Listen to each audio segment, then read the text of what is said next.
Quando os topógrafos da Idade Média chegavam aos limites do mundo conhecido, eles continuavam. Nos espaços vazios em seus mapas, eles punham criaturas fantásticas, inventadas por viajantes ou que faziam parte de lendas, monstros marinhos e dragões. Agora, quando mapeamos o universo, ficamos pensando em populações que talvez existam para preencher os espaços vazios em nossa compreensão. Seriam criaturas baseadas em parte em fatos científicos e em parte na nossa imaginação. Nós os chamamos de extraterrestres.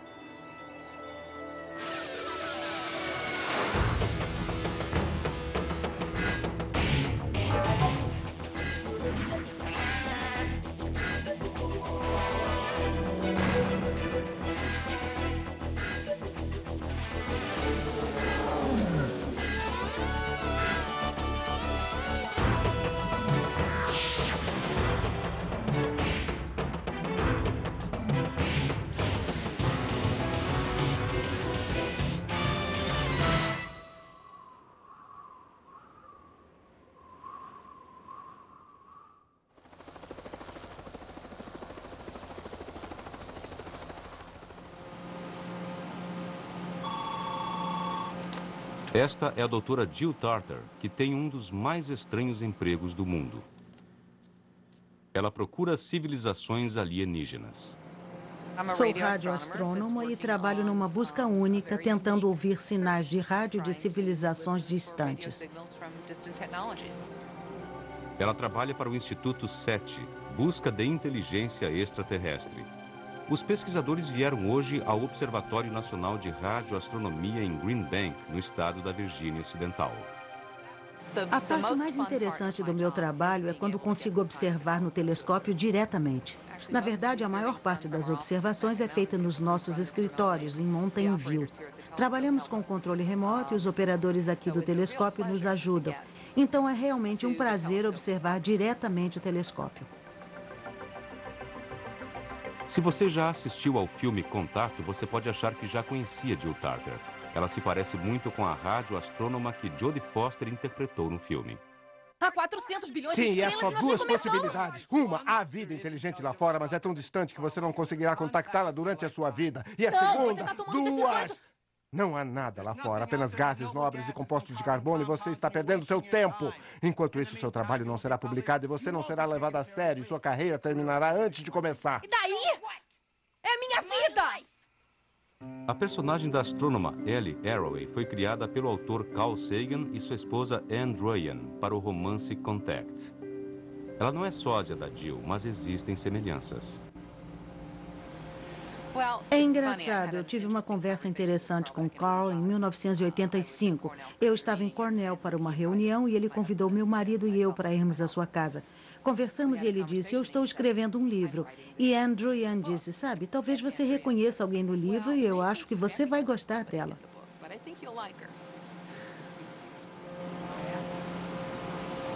Como Ellie no filme, Jill Tarter é brilhante, impulsiva e um pouco possessiva. A culpa é minha, eu me torno um pouco obsessiva com esse tipo de trabalho.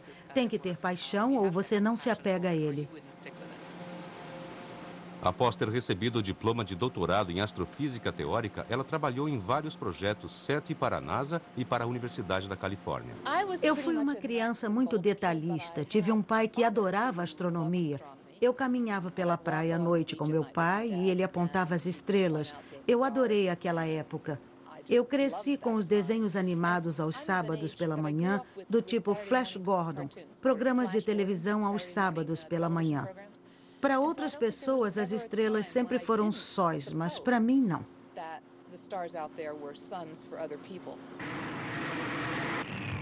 Mas de todos os jovens que cresceram com Flash Gordon ou com Buck Rogers,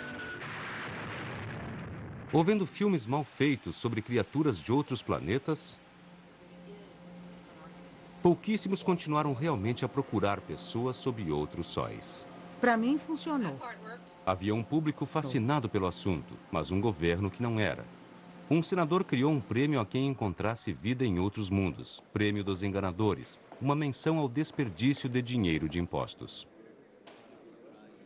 A NASA tinha um programa SETI que recomeçou em 1989. Começou a operar o telescópio pela primeira vez em 1992 e foi eliminado pelo Congresso um ano depois, em 1993. Os pesquisadores do SETI teriam obtido 12 milhões de dólares ao ano dos 14 bilhões do orçamento da NASA. Mas mesmo esse pequeno valor era muito.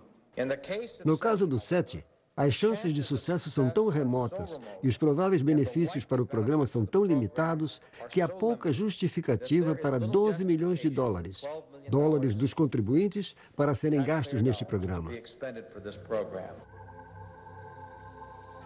Assim, o Instituto SETI de Jill Tarter funciona à base de doações de pessoas e de empresas privadas. Se ela quer usar a antena parabólica do grande radiotelescópio do governo para ouvir sinais de vida além da Terra, ela fica na fila com outros pesquisadores e aluga o telescópio por $6 mil por dia. Para isso, ela tem que sentar numa sala sem janelas na base da antena, ouvindo os motores que movem o grande disco, olhando para a tela do computador que talvez lhe diga o que há de verdade no universo. Você sabe, existem 400 bilhões de estrelas somente em nossa galáxia. Se apenas uma em 1 milhão delas tivesse planetas, tudo bem. E se apenas uma em 1 milhão dessas tivesse vida, e apenas uma em 1 milhão dessas tivesse vida inteligente, existiriam literalmente milhões de civilizações lá fora. Mas se não houver vida, é um desperdício de espaço. Você está aqui, num pequeno planeta girando em volta de uma estrela de idade média, perto da borda de um enorme turbilhão de estrelas chamado galáxia. Olhe para cima. Numa noite clara, você provavelmente pode ver 2.000 estrelas, uma pequena fração dos 400 bilhões de sóis de nossa galáxia. Você pode ver muitas estrelas com o telescópio espacial Hubble, mas pegue um pequeno ponto entre as estrelas e você encontrará outras galáxias. Para todo lugar que você olhe, há mais ilhas de estrelas flutuando no universo escuro. Existem provavelmente 50 bilhões de outras galáxias, cada uma com centenas de bilhões de sóis. Isso significa que há mais estrelas no universo visível do que há grãos de areia em todas as praias da Terra. E pensar que este é o único grão de areia onde alguma coisa interessante está acontecendo, onde a vida está acontecendo, onde a vida é inteligente. Isso nos faria tão incrivelmente especiais que os astrônomos não podem aceitar esse raciocínio. Em 1961, o astrônomo Frank Drake tentou estimar o número que existiria de civilizações com tecnologia avançada em nossa galáxia. E surgiu com a hipótese que agora é chamada de Equação Drake. Ela está em todos os livros do Instituto SETI e aparece até em camisetas. Começa com o número de estrelas na galáxia, algo como 400 bilhões. Para que haja vida, você precisa de estrelas com planetas. Até 1995, nós não havíamos encontrado nenhuma. Os astrônomos começaram então a usar um novo equipamento que podia medir as menores oscilações de uma estrela com planetas. Eles encontraram sistemas planetários perto da nossa galáxia. O telescópio espacial até mesmo fotografou o planeta de uma estrela na constelação de Touro. Nosso planeta é mesmo uma minúscula parte do universo. Descobertas recentes têm mostrado que pelo menos 3 a 5% de todas as estrelas têm planetas, e a porcentagem real é provavelmente muito maior. Mas quantas estrelas têm planetas com água líquida? De 9 planetas em nosso sistema solar, 3 tinham água, mas agora só a Terra tem oceanos. Em nosso sistema solar, existe apenas um planeta onde se pode imaginar que exista vida. É a Terra. Então, digamos que cada sistema solar tenha pelo menos um planeta onde se possa imaginar que haja vida. Quantos realmente têm vida? É uma pergunta difícil. Nós só temos a vida na Terra como exemplo, e todos os seres da Terra são relacionados entre si. A vida neste planeta pode ser encontrada onde quer que se vá. Ela vai se arrastando e criando vida por si mesma. Mas isso não deveria nos desapontar. A vida neste planeta é uma espécie de fenômeno. Pode não haver outras. Se nós somos a única espécie de vida em todo o universo, então a origem da vida, o tipo de evento químico que estamos procurando, tem que ser um evento muito, muito improvável. Por outro lado, a vida surgiu cedo na história da Terra. Nós não sabemos como a vida começou aqui. Nós realmente não sabemos. Mas se nós descobríssemos que houve vida em Marte, isso nos diria imediatamente que a vida não é um milagre, é apenas uma estatística. Sempre que houver um planeta mais ou menos do jeito, haverá vida. E se você é do tipo otimista, então vai dizer, bem, provavelmente 50 ou 100% desses planetas vão produzir vida. A próxima coisa que nós precisamos é de vida inteligente que invente tecnologia. Se você tem um monte de criaturas inteligentes em outro planeta, a ciência irá brotar mais cedo ou mais tarde. Acontecerá com eles também, porque é uma tremenda vantagem para a sua sociedade se você pode entender de ciência. Digamos que uma civilização em 10 desenvolva a tecnologia de rádio. Então, 2 bilhões de civilizações em nossa galáxia podem ter enviado sinais de rádio.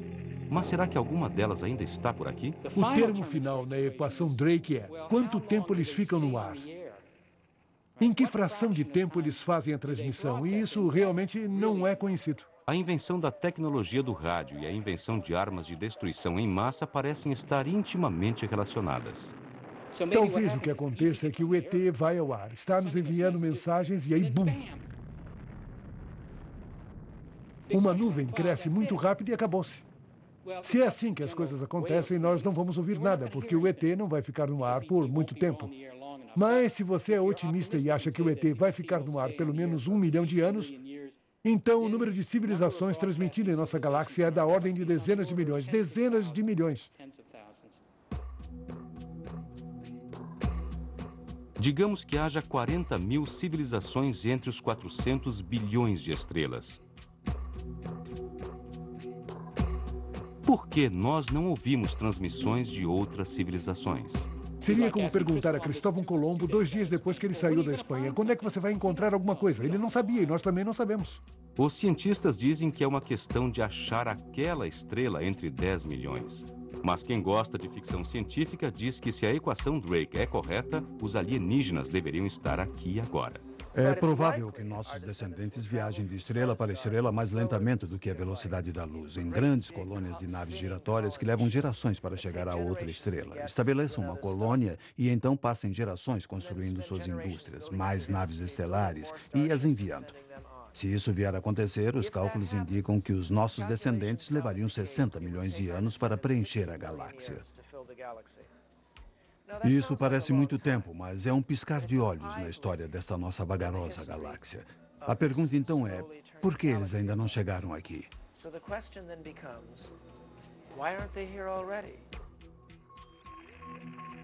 Possibilidade 1. As civilizações estão muito dispersas para fazer contato. Eu acho fascinante, assustadora e desencorajadora a ideia de por quanto tempo a vida inteligente pode ser mantida. E como é que nossa pequena partícula no espectro do tempo coincidirá com outra partícula de vida inteligente para que nós possamos nos encontrar. Possibilidade 2. Nenhuma outra civilização desenvolveu tecnologia. Nós podemos ir lá fora e encontrar muitos e muitos alienígenas, mas eles são golfinhos, são polvos, eles são estranhas criaturas aquáticas que nunca saem dos seus planetas.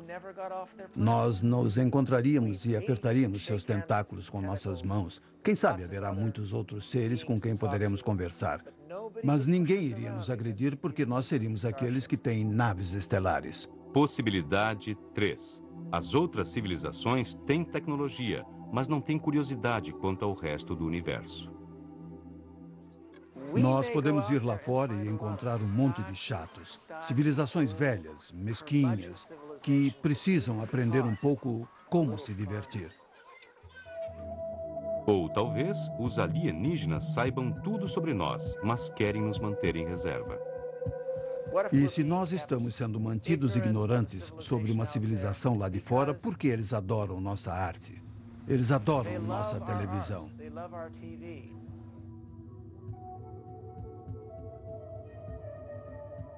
Assim que nós soubermos sobre eles, poderíamos declarar nossos direitos e solicitar uma cópia da Enciclopédia Galáctica.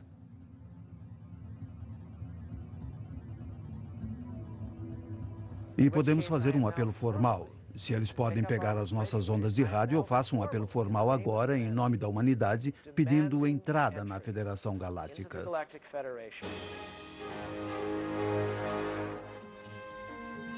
Desculpe.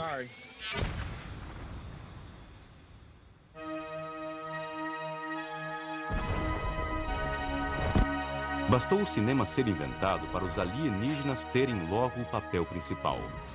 Hoje, imaginar extraterrestres é um jogo, um esporte e uma indústria.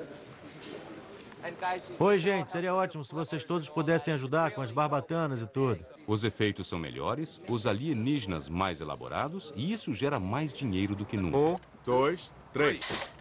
Em 1997, o filme Homens de Preto faturou mais de 580 milhões de dólares. Levanta um pouco o microfone.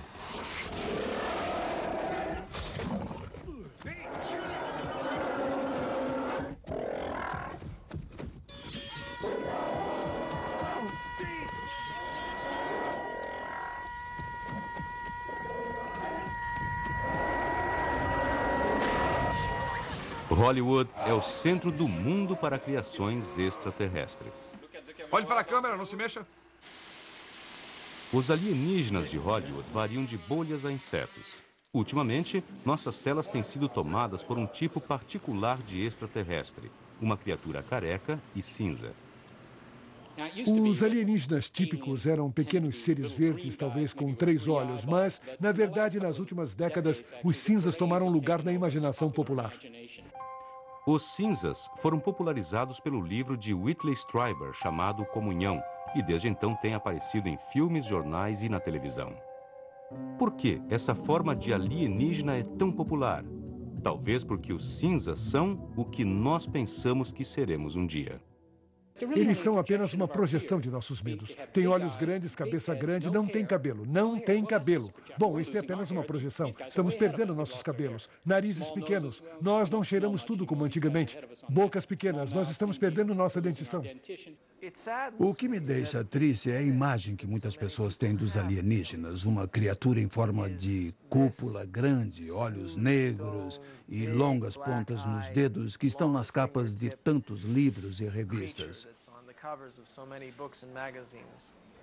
O comportamento deles é precisamente o mesmo dos duendes nos contos de fadas de Grimm. Nenhum dos episódios de OVNIs que eu tenha ouvido falar, se é que era verdade, descrevia o comportamento dos ETs como de adultos. E por que a safra atual de alienígenas malvados nos filmes se parece com répteis ou insetos? Há milhões de anos, quando nossos ancestrais eram menores e mais peludos e viviam em árvores, as cobras podiam subir nas árvores e comer nossos jovens. Por isso temos um medo natural de cobras, répteis e insetos. Hollywood sabe disso e os alienígenas maus tendem a ter uma aparência assim. Mas de volta ao nosso mundo real, um caçador de alienígenas não poderá adivinhar o aspecto de sua caça. Eu acho que não tenho muita poesia na minha alma. Só detectar o sinal já é um grande desafio para mim. E não me importa o aspecto deles. Eu não quero saber o que comem no café da manhã, se são verdes, azuis, lilazes ou quantos sexos têm. Saber que em algum outro lugar acontecimentos físicos e químicos criaram uma outra criatura sensível com a habilidade de construir radiotelescópios já é lucro suficiente para mim. As mesmas leis científicas se aplicam a tudo e a todos no universo. Por isso, existem algumas coisas que podemos dizer sobre os extraterrestres. Acima de tudo, o que se pode dizer é eles provavelmente vão seguir a boa prática da engenharia. Presumimos que o ET crescerá num planeta que não é tão diferente da nossa própria Terra, porque ele precisa de água líquida, precisa das temperaturas certas e precisa do campo gravitacional correto. Tudo isso indica um planeta que não seja tão diferente da Terra. Algo equivalente ao nosso genes é uma necessidade. Isso não é nem mesmo uma adaptação, é o pré-requisito. Eu suspeito que devam ser digitais como o nosso DNA. Tem que ser muito, muito preciso e somente códigos digitais são tão precisos. Ele será multicelular. Precisa de pequenas células, mas a fim de fazer qualquer coisa interessante, precisa de muitas delas. Precisa de uma máquina complexa. Portanto, o ET não pode ser menor do que a cabeça de um alfinete, nem maior do que 20 elefantes juntos, já que existem problemas mecânicos, porque isso não funcionaria muito bem. Uma criatura muito pequena não seria muito inteligente. Não existiriam células suficientes para fazê-la muito inteligente. Isso diz alguma coisa sobre o tamanho. Olhos surgiram espontaneamente em pelo menos 40 espécies de animais do nosso planeta. Então, meu palpite seria que, se há vida em outro lugar, o desenvolvimento de olhos seria uma possibilidade concreta.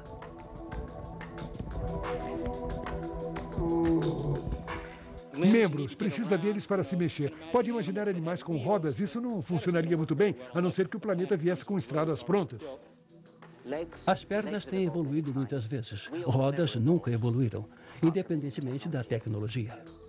Quantas pernas você quer? 2, 4, 6? Tudo isso poderia ser possível. Mas se você tem 600 pernas, seu cérebro vai gastar muito tempo coordenando todas, em vez de fazer outras coisas como construir um radiotransmissor ou um foguete. Por isso, o ET provavelmente terá poucas pernas.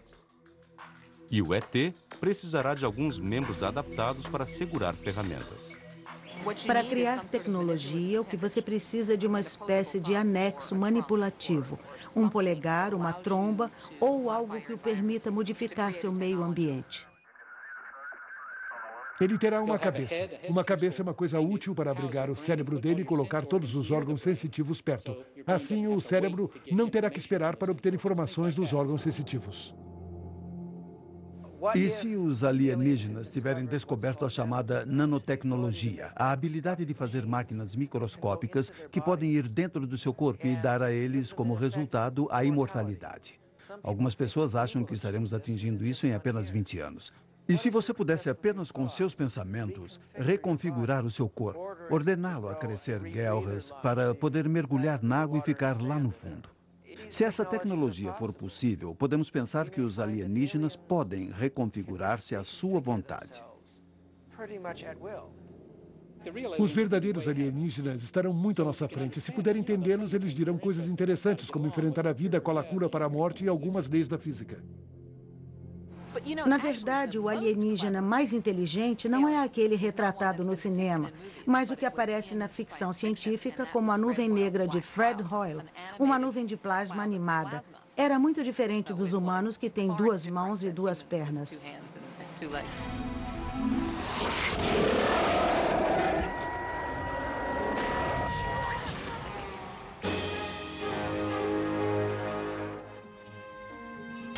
Desculpe.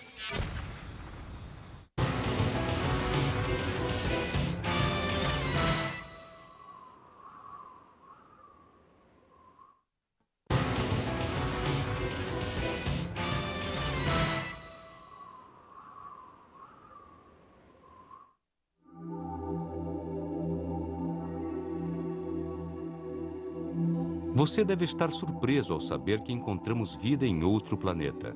Aconteceu em 19 de novembro de 1969. 164 metros. regressiva, pousando. Acima.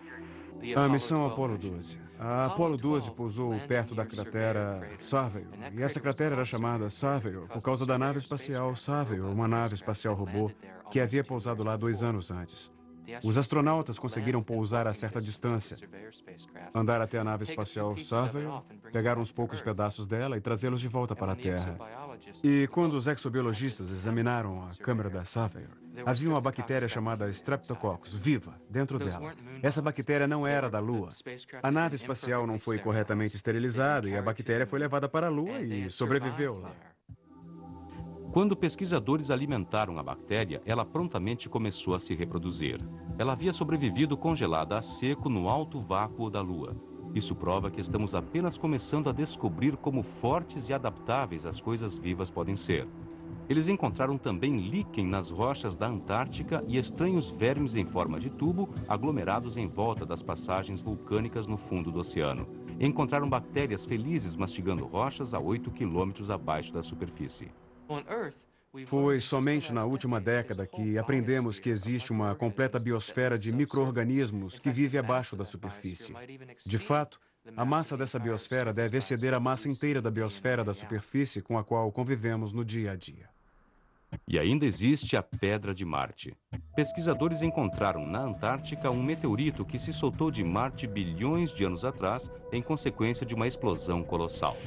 A pedra foi manchete em 1996, quando se descobriu que ela continha sinais químicos de vida e pequenas estruturas que pareciam bactérias fossilizadas.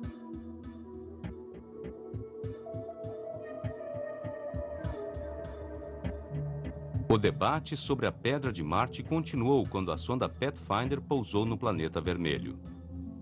O pequeno rover rolou sobre algumas pedras e se descobriu que elas haviam estado um dia debaixo d'água. Toda essa planície já esteve coberta por um mar do tamanho dos grandes lagos americanos. Debaixo dessa superfície empoeirada e enferrujada, ainda pode haver água e algumas espécies de micróbios. Talvez não sejam muito inteligentes, porque vivendo lá debaixo do solo devem ser muito pequenos. Pequenos o bastante para pedir carona às pedras viajando entre a Terra e Marte. Esses dois mundos têm trocado pedras por 4 bilhões de anos e mais cedo ou mais tarde é provável que alguém tenha sorte. E então você tem que perguntar se a vida surgiu na Terra na mesma época em que Marte tinha água líquida fluindo em sua superfície, e parece ser o caso. É possível que a vida da Terra tenha colonizado Marte? Poderia também ter acontecido o oposto. As probabilidades indicam que nossos ancestrais podem ter tido origem em Marte e tenham sido trazidos para cá por meteoritos marcianos, para um local onde o meio ambiente permaneceria estável por muito mais tempo. Nesse caso, talvez sejamos os próprios extraterrestres que estamos procurando. Agora, a NASA está estudando um outro mundo que contém água em nosso sistema solar. Europa. Uma lua que parece uma bola quebrada de bilhar circulando o planeta Júpiter. A sonda espacial Galileu enviou de volta fotos das rachaduras e sulcos na sua superfície gelada, que podem ter sido causadas por aquecimento de água líquida no subsolo. Europa pode ser o local mais hospitaleiro para a vida em nosso sistema solar. Europa pode ter outro oceano do nosso sistema solar. E o volume desse oceano é provavelmente quase o mesmo do volume do oceano na Terra. Pode haver vida que talvez tenha precisado de bilhões de anos para evoluir. Bom, existe alguma vida inteligente em nossos próprios oceanos. Pense nos golfinhos, nas baleias, e o que dizer dos polvos e das lulas. Mas eles não fabricam ferramentas, não constroem radiotransmissores. Porém, é concebível que exista vida inteligente nesses mares escuros de Europa.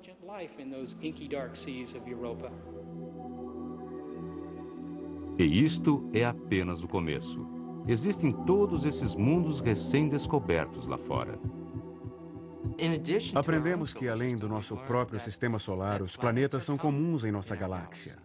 Temos visto discos protoplanetários onde sistemas solares são formados. Temos indicações da existência de planetas 9 ou 10 sistemas solares além do nosso. E temos todas as razões para esperar que existam muitos mais. Isso tudo veio junto nos últimos 10 ou 15 anos. Isso está tendo um impacto no modo como planejamos nossas próximas explorações. Esse impacto pode ser claramente visto na decisão de Dan Gold da NASA de colocar mais recursos à disposição desta área. Uma coisa que a NASA não está fazendo é participar da busca de inteligência extraterrestre por rádio. Ninguém na agência espacial quer desafiar a fúria das comissões de orçamento do Congresso. Imagine que somos alienígenas de um mundo próximo. Poderíamos reconhecer que há vida na Terra? É uma pergunta fundamental. E como se faz para encontrar uma civilização alienígena?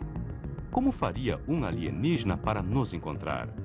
A observação visual não funcionaria muito bem. Detectar vida procurando estruturas de engenharia, coisas que construímos e que parecem artificiais, é realmente confiar na sorte. Olhando para todas as fotografias que foram tiradas do ônibus espacial, a maioria não mostra evidência de nossa engenharia, da nossa presença nesse planeta. Se o nosso alienígena estivesse próximo o bastante da Terra, ele poderia sacar o seu espectroscópio. Então, tudo que você tem que fazer é analisar a luz que é refletida da Terra e encontrará a assinatura espectral, os sinais indicadores de coisas como metano e oxigênio. A maior parte do oxigênio que existe na atmosfera foi emitida por algas azuis esverdeadas, e isso diria que aqui existem algas. A maior parte do metano foi emitida pelo que é chamado de flatulência bovina e flatulência suína. Assim fica sabendo que poderia encontrar porcos no espaço. E você poderia identificar do mesmo modo gases que se desprendem da superfície de lagoas. Mas isso ainda fica muito longe de determinar a existência de uma civilização tecnológica. De qualquer modo, esse tipo de análise atmosférica é impossível a distâncias interestelares. Mas há um outro modo de checar uma estrela, através das ondas de rádio. A maneira mais rápida de nos encontrar seria apontando um radiotelescópio na nossa direção. Um alienígena poderia pegar instantaneamente uma tempestade de sinais de televisão, rádio ou radar. Isso só funcionaria se você estivesse relativamente próximo, pois nossas primeiras transmissões mais poderosas estão agora a 40 ou 50 anos-luz da Terra. Você teria que estar dentro dessa distância, sintonizar um receptor de rádio de TV, pegar uma novela ou o jornal da TV, coisas assim. Mas você poderia detectar vida na Terra do outro lado da galáxia se tivesse um telescópio de tamanho razoável. Sinais que enviamos para o espaço nos anos 60 estão chegando agora à estrela Arcturus, que fica bem próxima da Terra. O que é isso, Buffalo Bob? Se existe algum radiotelescópio lá, um boneco sardento de madeira está anunciando que existe vida inteligente na Terra. Tudo bem, meninos e meninas?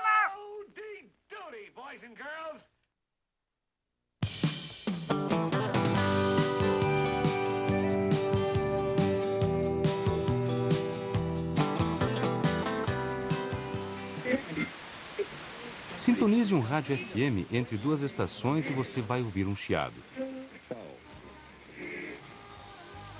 Esse chiado é provocado por sinais vindos das estrelas misturados com ruídos do amplificador do rádio. O que você está realmente ouvindo é a Via Láctea. Você está ouvindo os elétrons que estão girando em torno das linhas do campo magnético na Via Láctea. Você pode realmente ouvir a galáxia no seu rádio.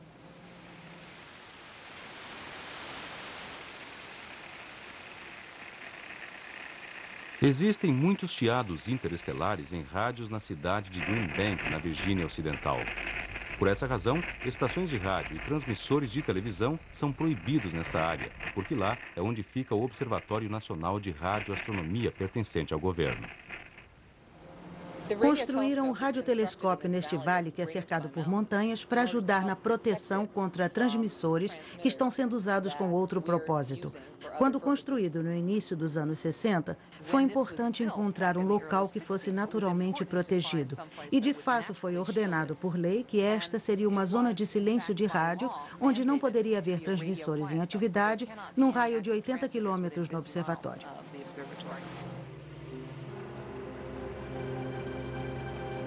Radioastrônomos usam antenas parabólicas como estas para estudar o universo. Eles pegam ondas de rádio naturalmente emitidas por tudo, de galáxias a estrelas até simples átomos de hidrogênio que flutuam no espaço. Foi assim que descobriram pulsares e quasares e mapearam a superfície de Vênus.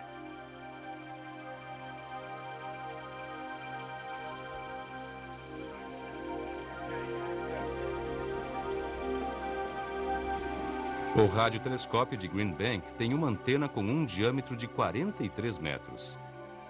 E o novo, em construção, será maior do que um campo de futebol. As antenas têm que ser grandes, pois os sinais das estrelas são fracos. Esses são sinais realmente muito fracos. Alguém calculou que se você pegar todas as ondas de rádio que foram coletadas e considerar a energia que é representada por esses sinais, ela será equivalente à quantidade de energia que é liberada quando um floco de neve cai no solo. Muitos cacarejos, chiados e barulho basicamente é o que se recebe na maior parte do tempo.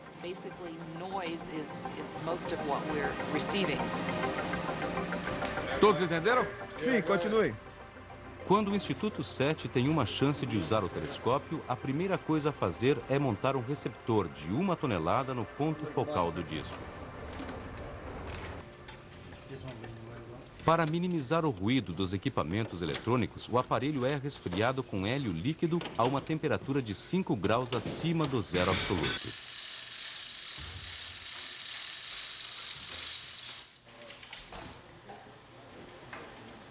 Você percebe quando a busca por extraterrestres está acontecendo em Green Bank. Há uma van blindada cheia de processadores de sinais e computadores ligados à parte de trás do telescópio. O projeto é denominado Fênix, como o pássaro místico que se levantou das próprias cinzas. Os técnicos podem passar o dia inteiro conectados a receptores do tamanho de cabines telefônicas apenas para perceber que a coisa não está funcionando. Aí eles baixam a antena, sobem na torre de serviço e começam a desmontar as coisas. Isso é azul ou amarelo? Azul ou azul marinho. Eu vou gritar preto. Ok. Olhando para ambos. Eu não vejo nada. A operação pode ser paralisada por causa de uma fibra ótica suja. Encontramos uma luz aqui, Gary. Mude a luz. Quer que eu pegue eles de volta? E isso reduz o tempo de observação de Jill. Agora de Green Bank, observamos pouco mais de 210 estrelas. Aqui é onde estávamos ontem, quando eu comecei a operar. Na verdade, observamos mais 6 estrelas ontem à noite. Nós vamos observar 1000 estrelas com essa busca. Elas todas estão muito perto. A mais distante está a cerca de 155 anos-luz de nós. As observações que estamos fazendo aqui, se você cobrir completamente a faixa de frequência, tomam 12 horas por estrela. Ninguém sabe a frequência exata que os extraterrestres devem estar usando. Mas há uma área silenciosa natural no espectro de rádio perto da frequência dos átomos de hidrogênio. Qualquer alienígena lógico saberia o que nós sabemos. Esse é o melhor lugar para se enviar um sinal. Os receptores da SETI e os computadores dividem a área silenciosa em bilhões de canais. Eles escutam cada canal por 1/1000 de segundo. O telescópio é extremamente sensível. Poderia facilmente encontrar telefones celulares em Marte. São apenas uns poucos fótons que sacodem uns pares de elétrons num transmissor e são amplificados imensamente. A grande amplificação significa que existem alarmes falsos. Quando observando com uma antena simples, há uma chance em 30 de que um barulho casual no equipamento possa aparecer como um sinal. Acabamos de pegar um desses 1 em 30. O que aconteceu é que um sinal foi detectado. Quando o telescópio foi desviado da suposta fonte, o equipamento não indicou a queda do sinal. E quando voltamos à posição, eu não vi o sinal novamente. Isso quer dizer que ou há um extraterrestre que decidiu falar conosco por menos de 1/1000 de segundo, ou é devido ao fato de que operamos com um único telescópio e há uma entre 30 chances de o barulho disparar uma detecção.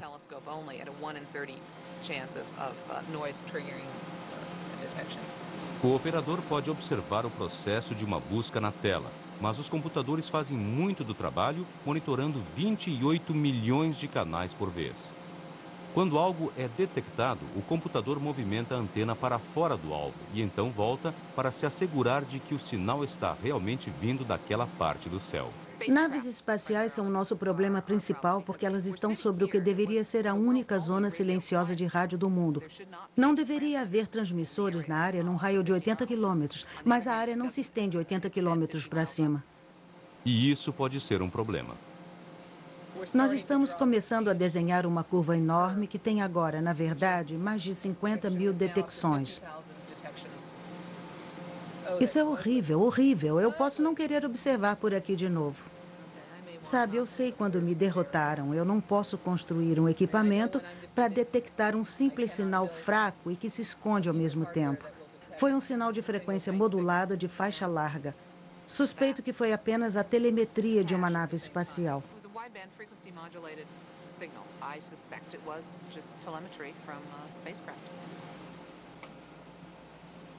O equipamento dela procura sinais artificiais e os encontra. Ele detecta a tecnologia muito bem. Infelizmente, é a nossa até agora.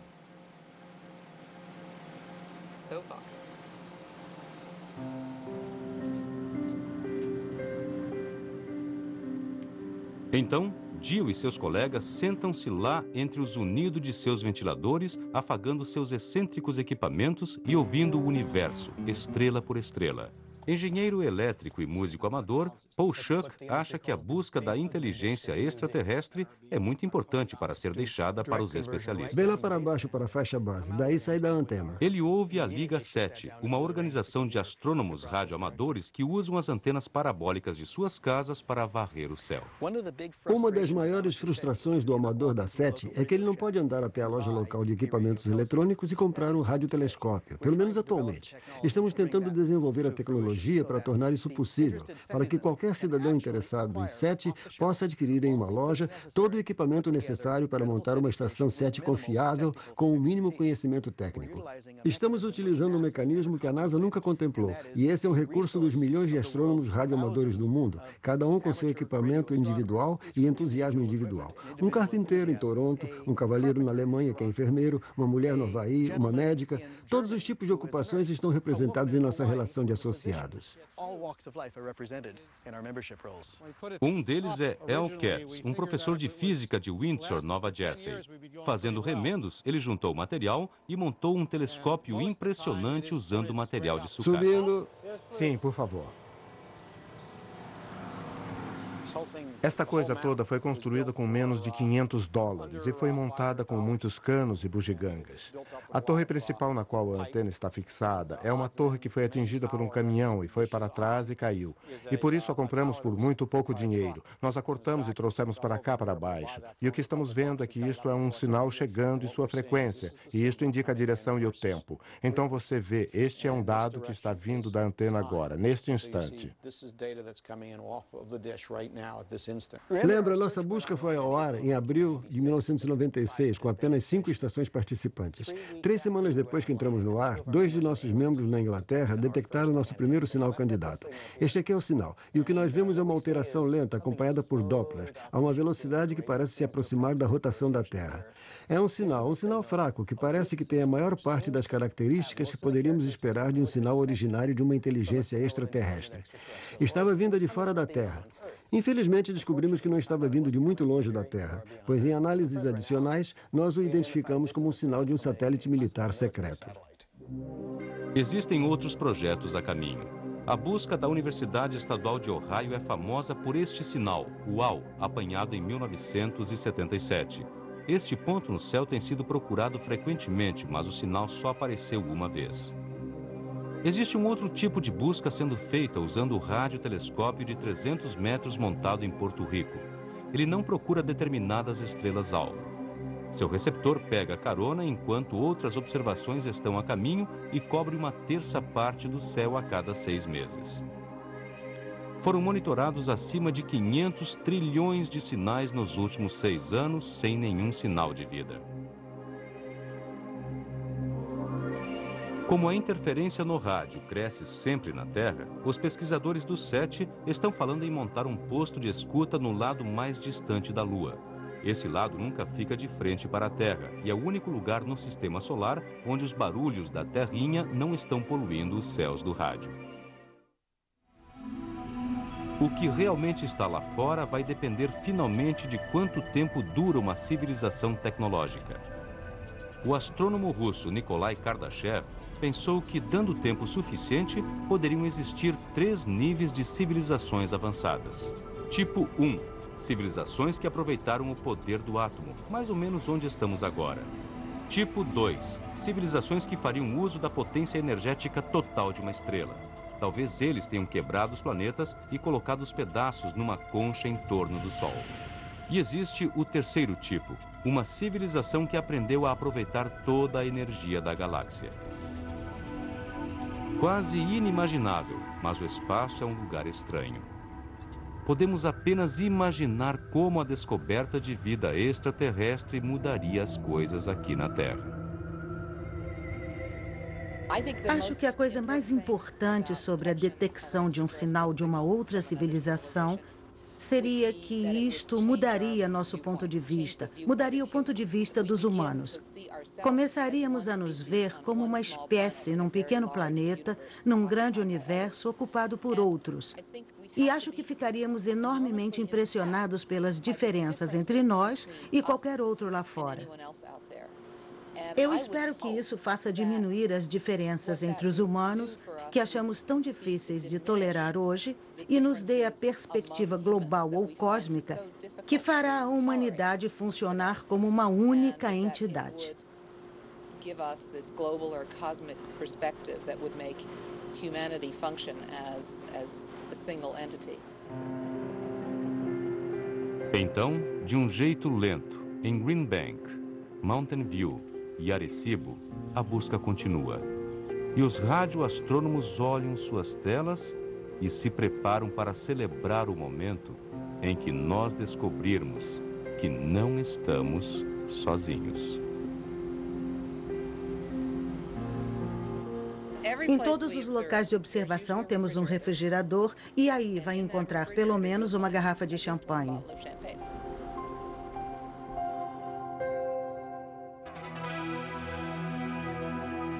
Fique ligado. Vem aí no Discovery na Escola perguntas sobre o que foi visto, atividades e recursos adicionais.